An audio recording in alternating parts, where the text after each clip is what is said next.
ಇವತ್ತಿಂದ ಎಲ್ಲ ಮುಖಂಡರ ಸಮ್ಮುಖದಲ್ಲಿ ನಮ್ಮ ಆಸ್ಪತ್ರೆಯ ಸಿಬ್ಬಂದಿ ಸರ್ಜನರ ಸಮ್ಮುಖದಲ್ಲಿ ಎಲ್ಲ ರೋಗಿಗಳಿಗೆ ಹಣ್ಣು ಹಂಪಲು ಅಂತಕ್ಕಂಥ ಕಾರ್ಯಕ್ರಮ ಮಾಡ್ತಾಯಿದ್ದೀವಿ.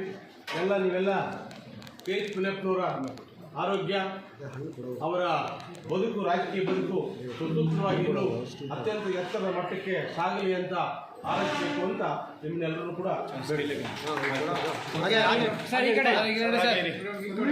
ಹಿಂದೆ ಹೋಗಿ ದಯವಿಟ್ಟು ಅಲ್ಲ ಬನ್ನಿ, ದಯವಿಟ್ಟು ಅಲ್ಲಿ ಬನ್ನಿ, ಹಿಂದಗಡೆ ಬನ್ನಿ.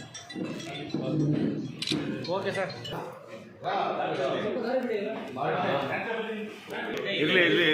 ಇರಲಿ ಪರವಾಗಿಲ್ಲ. ಜಿಲ್ಲೆಗೆ ನಮ್ಮ ನಾಯಕರಾದ ಸಿದ್ದರಾಮಯ್ಯನವರು, DK ಶಿವಕುಮಾರ್ ಅವರು, KH ಪುಟ್ಟಪ್ಪನವರ ಸರ್ವ ಪ್ರಯತ್ನದಿಂದ KC ವ್ಯಾಲಿ ನೀರನ್ನು ಕಳೆದ ಸಿದ್ದರಾಮಯ್ಯನವರ ಆಳ್ವಿಕೆ ಸಂದರ್ಭದಲ್ಲಿ ಕೊಳ್ಳಲಾಗಿತ್ತು. ಈಗ ನಿನ್ನೆ ಭರವಸೆಗಳನ್ನು ನಮ್ಮ SN ನಾರಾಯಣಸ್ವಾಮಿ ಅವರು ಘೋಷಣೆ ಮಾಡಿದ್ದಾರೆ. ಕೋಲಾರಕ್ಕೆ ಮೆಡಿಕಲ್ ಕಾಲೇಜನ್ನು ಕೊಡ್ತಕ್ಕಂಥದ್ದು ಮತ್ತು ರಿಂಗ್ ರೋಡನ್ನು ಘೋಷಣೆ ಮಾಡ್ತಕ್ಕಂಥದ್ದು ಇದೆ ಅಂತ ಒಂದು ಸಂತೋಷದ ವಿಚಾರವನ್ನು ಘೋಷಣೆ ಮಾಡಿದ್ದಾರೆ. ಅದು ಕೂಡ ನಮಗೆ ಭಾಳ ಸಂತೋಷದ ವಿಚಾರ ಆಗಿರ್ತದೆ. ಅದಾದ ನಂತರ ನಾವು ಕೂಡ ಒಂದು ಸಂತೋಷದ ಕೂಟವನ್ನು ಸಿಹಿಯಂತಕ್ಕಂಥ ಕಾರ್ಯಕ್ರಮವನ್ನು ನಾವು ಮಾಡ್ತೇವೆ. ನಾಳೆ ದಿವಸದಲ್ಲಿ ಸೇರ್ತಾ ನಾವೆಲ್ಲರೂ ಕೂಡ ಜಿಲ್ಲಾ ಸಮಿತಿಯಿಂದ ಇದೇನು ಹಬ್ಬಕ್ಕೆ ಎಲ್ಲರೂ ಸೇರಿ ಭಾಳ ಭಕ್ತಿ ಭಾವದಿಂದ ಅವರ ಹುಟ್ಟುಹಬ್ಬದ ಆಚರಣೆಗೋಸ್ಕರ ಪೂಜೆಯನ್ನು ಮಾಡಿಸಿದ್ದೀವಿ. ಆ ದೇವರವರಿಗೆ ಆರೋಗ್ಯ, ಅಂತಸ್ತು ಇನ್ನು ಮುಂದಿನ ದಿನಗಳಲ್ಲಿ ಈ ಕೋಲಾರ ಜಿಲ್ಲೆಯ ಕಾಂಗ್ರೆಸ್ ಪಕ್ಷವನ್ನು ಉತ್ತುಂಗಕ್ಕೆ ನಡೆಸ್ತಕ್ಕಂಥ ಶಕ್ತಿ ಅವರು ಕೊಳ್ಳಿ ಅಂತ ಪ್ರಾರ್ಥನೆ. ನಮ್ಮೆಲ್ಲರ ಆತ್ಮೀಯ ಸ್ನೇಹಿತರಿಗೆ ನಮಸ್ಕಾರ. ಪ್ರತಿ ವರ್ಷದಂತೆ ಕಳೆದ 25 ವರ್ಷಗಳಿಂದ ನಾವೆಲ್ಲರೂ ಕೂಡ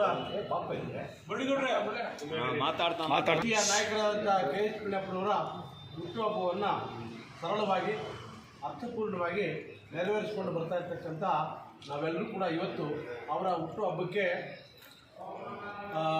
ಪ್ರತಿ ವರ್ಷದಂತೆ SN ಆಸ್ಪತ್ರೆಯಲ್ಲಿ ಹಣ್ಣು ಮತ್ತು ಅಲ್ಲಿ ಹಣ್ಣು ಹಂಪಲುಗಳನ್ನು ನಮ್ಮ ರೋಗಿಗಳಿಗೆ ನೀಡುವ ಮುಖಾಂತರ ಮತ್ತು ನಮ್ಮ ಇಲ್ಲಿನ ಉಸ್ತುವಾರಿಯನ್ನು ನಮ್ಮ ಬ್ಲಾಕ್ ಪ್ರೆಸಿಡೆಂಟ್ ಪ್ರಸಾದ್ ಬಾಬು ಅವರು ಮತ್ತು ಜಯದೇವ್ ಅವರು, ಉದಯಶಂಕರ್ ಅವರು ಉಸ್ತುವಾರಿಯನ್ನು ವಹಿಸಿಕೊಂಡಿದ್ದರು. ಈ ದೇವಸ್ಥಾನದಲ್ಲಿ KH ಪುಣೆಪ್ಪನವರ ಪ್ರೀತಿಯ ಭಕ್ತಿಯ ದೇವರಾದಂಥ ಸಾಯಿಬಾಬಾವರಲ್ಲಿ ಅವರ ಹೆಸರಲ್ಲಿ ಅರ್ಚನೆ ಪೂಜೆ ಎಲ್ಲ ಮಾಡಿಸಿದ್ದೀವಿ.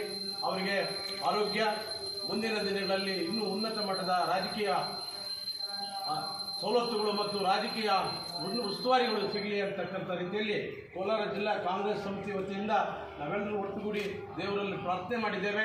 ಇದಾದ ನಂತರ ನಾವು ಬೆಂಗಳೂರಿಗೆ 1 ಗಂಟೆಗೆ ತೆರಳಿ ಅವರ ಸ್ವಗೃಹದಲ್ಲಿ ಅವರನ್ನು ನಾವು ಹೊಸ ಹುಟ್ಟಿದ ಹಬ್ಬದ ಆಚರಣೆಯ ಅವರಿಗೆ ಶುಭವನ್ನು ಕೊಡ್ತಕ್ಕಂಥ ಕೆಲಸವನ್ನು ಮಾಡಲಿದ್ದೇವೆ. ಇದೇ ಸಂದರ್ಭದಲ್ಲಿ ಮತ್ತಿನ್ನೊಂದು